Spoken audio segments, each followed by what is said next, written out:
నిన్న తెలుగుదేశం పార్టీ వాళ్ళు fee reimbursement బకాయిలు ఏమైనారా అంటే సమాధానం లేదు. ఆరోగ్యశ్రీ సేవలు ఎందుకు ఆపేసినారా అంటే సమాధానం లేదు.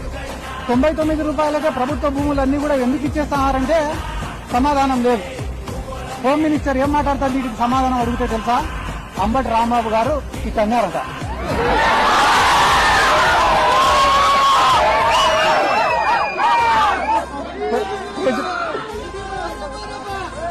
ప్రజలకు ఉపయోగపడే సమస్యలు 100 అడిగితే దానిలకు సమాధానం చెప్పకుండా అంబటి రాంబాబు గారు ఇట్లా అన్నారు. అది దేనికి సంకేతం ఇస్తున్నాడు అంబటి రాంబాబు గారు అని అంటున్నారు.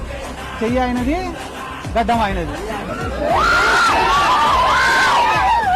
అంటే ఈ రాష్ట్రంలో తెలుగుదేశం వాళ్ళు చేసేది ఏమరా అంటే మంచి సబ్జెక్టును అంతా పక్కకు దుబ్బేసి పనికి మాలినది ఒక్కటి పట్టుకుంటారు.